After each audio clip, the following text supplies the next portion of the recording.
اور زکوٰۃ پورے سال میں 2 منٹ کا کام ہے، جیب سے نکال کے اور حقدار کو دے دیا، ختم۔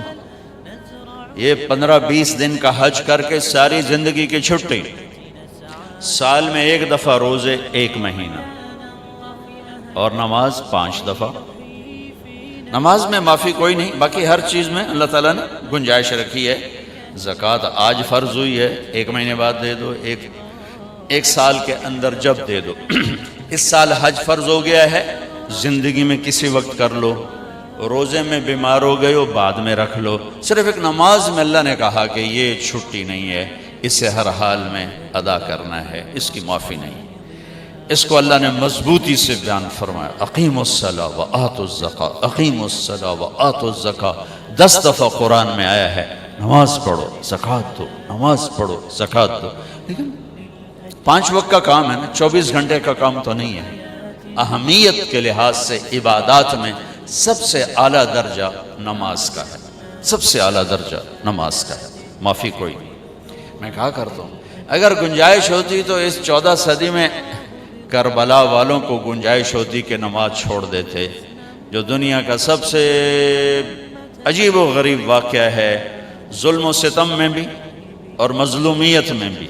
ایک طرف مظلوموں پر ظلم کی انتہا ہے اور ایک طرف ظالم کے ظلم کی انتہا ہے، اور ایسا کربناک واقعہ شاید تاریخ میں نہ دہرایا جائے کبھی بھی، نہ اتنے نہ حسین ہو اور نہ اتنے بڑے درجے کا ظلم و ستم دیکھنے کو ملے۔ وہ تو نواسۂ رسول دوبارہ تو نہیں آئیں گے، جہاں نواسۂ رسول اپنے بھائی بیٹوں سمیت بھتیجوں سمیت ذبح ہو رہے ہوں۔ زمین آسمان نے کب یہ منظر دیکھا یا دیکھے گی؟ نماز کا وقت آیا، امام علی مقام نے زہیر ان کے ایک ساتھی تھے، ان سے کہا کہ یہ شمر سے کہو ہمیں نماز پڑھنے تھی، نماز پڑھنے تھی۔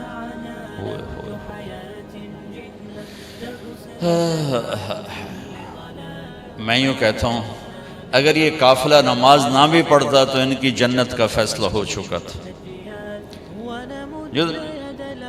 یہ تو بالکل موت کے کنارے پر کھڑے تھے اور لہو لہان تھے سارے قافلے والے۔ انہوں نے آگے جا کر شمر سے کہا نماز پڑھنے دو، انہوں نے کہا ہم نہیں پڑھنے دیں گے، نماز میں بھی ہماری تلوار چلے گی۔ تو انہوں نے واپس آ کر بتلایا کہ وہ راضی نہیں ہے۔ تو آپ نے کہا ٹھیک ہے، آدھے نماز پڑھو آدھے جنگ کرو۔ نماز نہیں چھوڑی، آدھے نماز پڑھو آدھے جنگ۔ ہمارے کتنے دوست ہیں اچھے نماز ہو جی، میٹنگ چل رہی تھی اس لیے نماز چھوٹ گئی، قضا پڑھ لواں گے، پیچھے پڑھ لواں گے، میٹنگ چل رہی تھی نماز چھوٹ گئی۔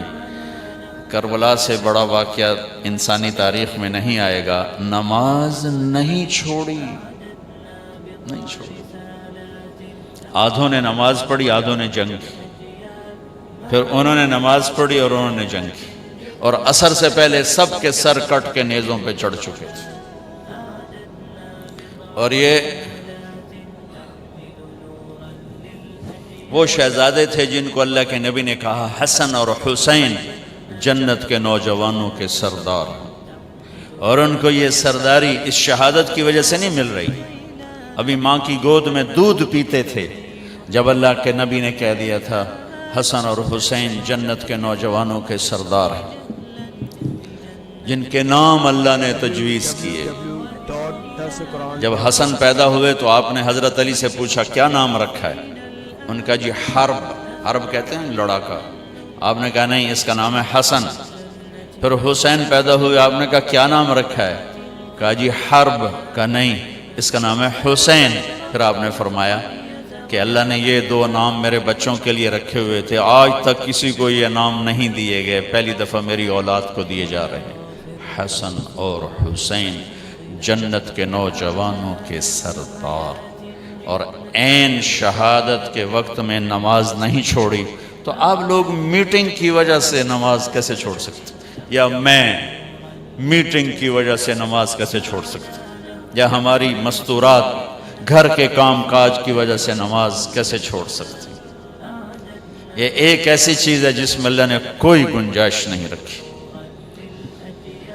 اور ایسی نماز 14 صدی میں شاید ہی کسی نے پڑھی ہو جیسی اس قافلے نے پڑھ کے اللہ کو دکھا دی کہ